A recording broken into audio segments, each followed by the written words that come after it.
I'm okay, I'm fine. Kincana, Kincana, teng neng neng neng neng. Ku menahan rasa sakit, rasa sakit. Few moments later.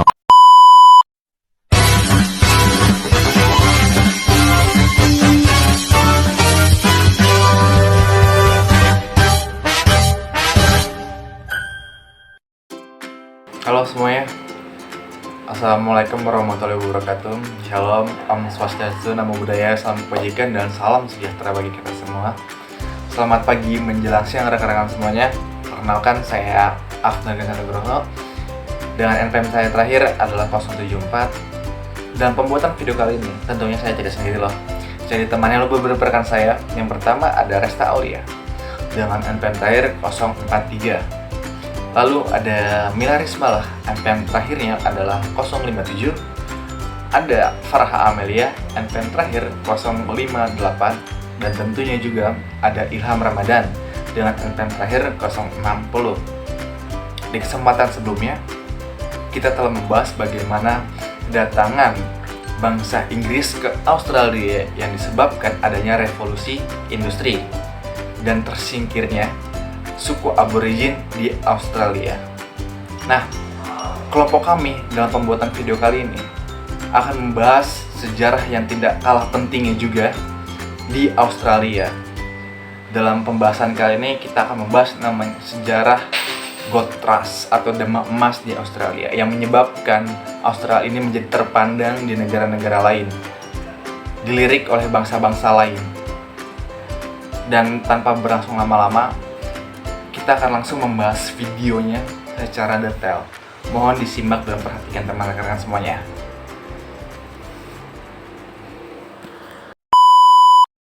Setiap negara memiliki kisah perjalanan sejarahnya masing-masing untuk dapat membedakan antara suatu negara dengan negara lainnya. Halnya negara Australia yang juga terkenal dengan satwa liarnya yang unik seperti koala, kanguru, dan wombat. Selain itu, negara Australia ini dikenal dengan negara tempat para pembuangan narapidana dari Inggris. Oleh karenanya, sebagian besar penduduk Australia memiliki kehidupan sosial, budaya, serta politiknya yang cenderung memiliki kesamaan dengan kehidupan negara-negara di bagian barat. Dalam perjalanan sejarahnya, Australia pernah mencatat suatu catatan sejarah peristiwa penting dalam bidang ekonomi maupun sosial, yakni pernah ada dalam fase fenomena demam emas.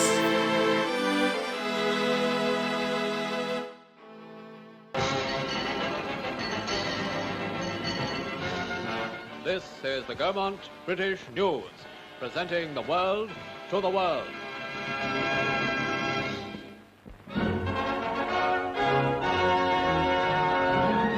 Go slow signs mean nothing around Wedderburn, a little Australian town in the state of Victoria.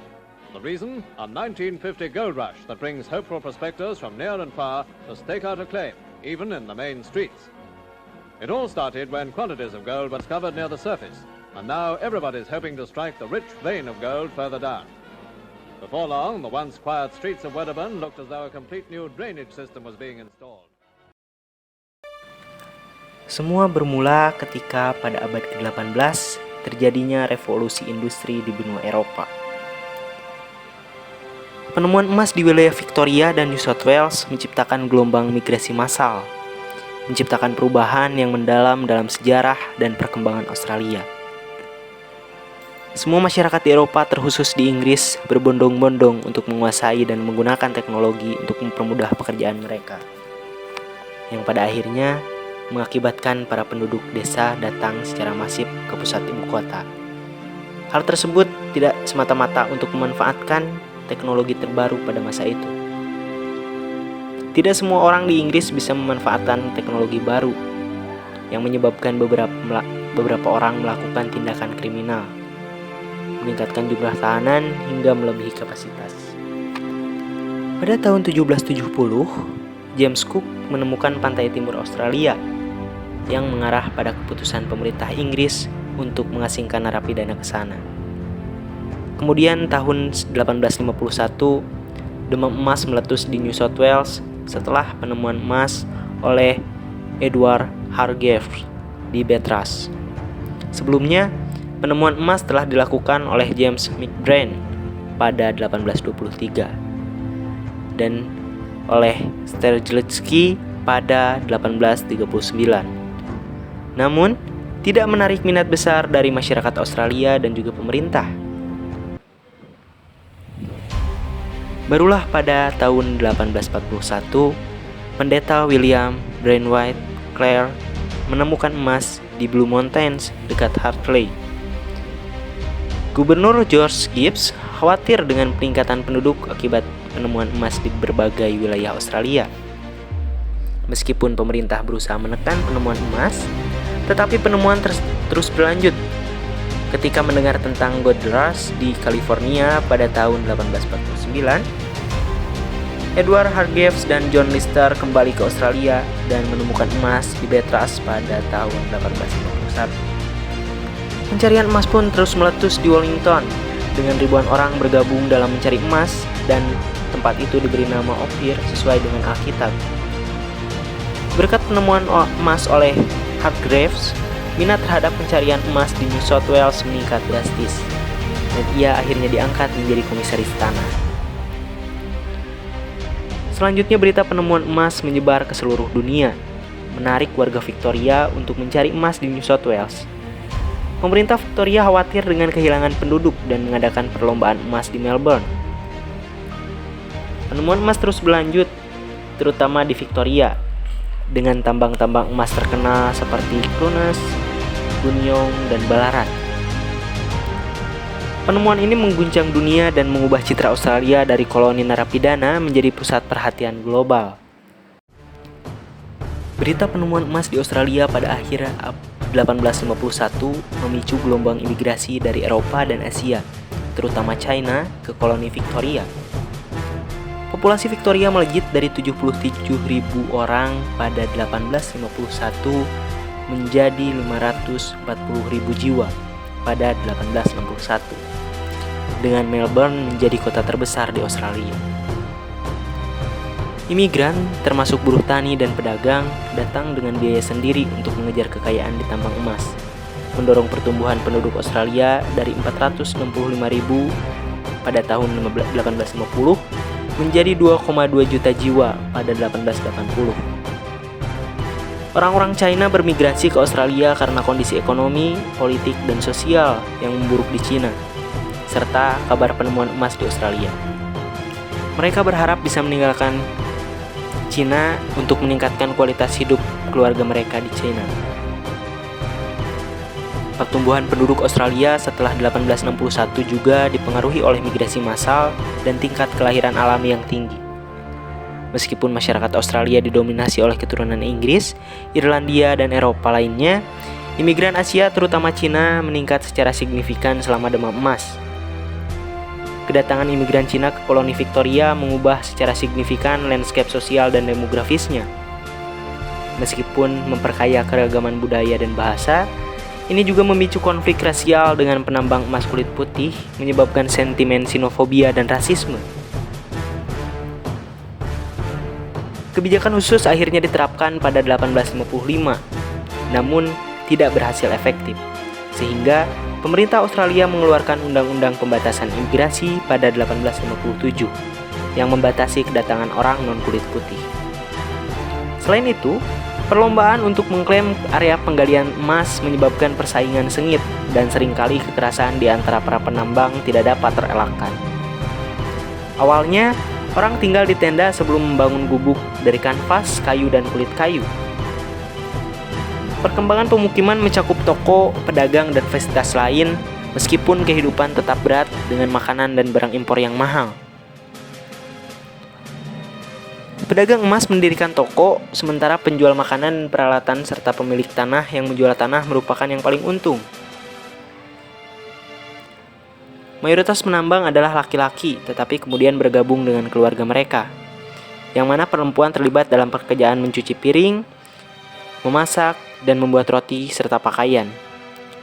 Meskipun kehidupan sangat sulit bagi mereka semua. Air bersih pun sulit didapatkan karena penambang mengotori sungai. sehingga air bersih harus diangkut dan dijual. Demam emas di Australia pada abad ke-18 mengubah perkembangan negara itu dalam banyak hal. Penemuan emas di Victoria menarik banyak imigran dari berbagai negara, yang memicu gelombang migrasi massal ke Australia. Hal ini turut berpengaruh dalam sektor ekonomi dan juga sosial serta politik di negara tersebut. Dalam sektor ekonomi, demam emas di Australia Barat pada 1850-an hingga awal 1900-an mengubah ekonomi koloni tersebut dengan penambangan emas menjadi pendapatan utama. Penemuan emas yang meningkat menyebabkan peningkatan populasi Australia secara signifikan, mempercepat pertumbuhan ekonomi, dan mengubah Australia dari koloni Inggris yang miskin menjadi negara yang kaya. Demam emas mengakibatkan perubahan besar dalam industri perdagangan, namun juga menimbulkan kekhawatiran di Inggris karena potensi penurunan produksi wool di Australia. Ketenaran penambangan emas menarik banyak imigran dari berbagai negara, meningkatkan ketidakseimbangan ekonomi, dan memperpanjang era tuan-tuan.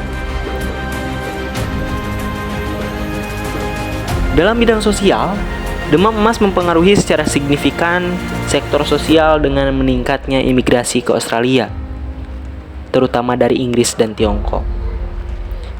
Hal ini yang juga memicu peningkatan kasus kriminalitas di wilayah pertambangan. Munculnya banyak kasus perampokan yang terjadi di daerah-daerah terpencil dengan target utama pedagang yang memiliki emas.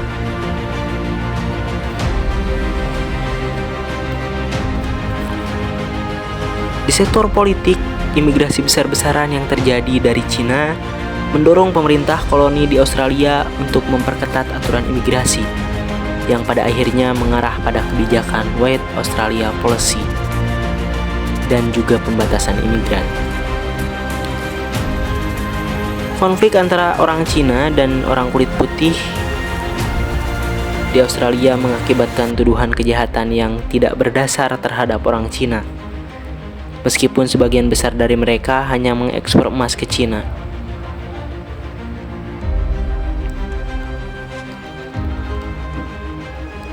Dalam aspek kebudayaan, penemuan emas dan migrasi besar-besaran membawa perubahan budaya yang signifikan di Australia, menjadikannya negara yang multikultural dan juga pluralistik.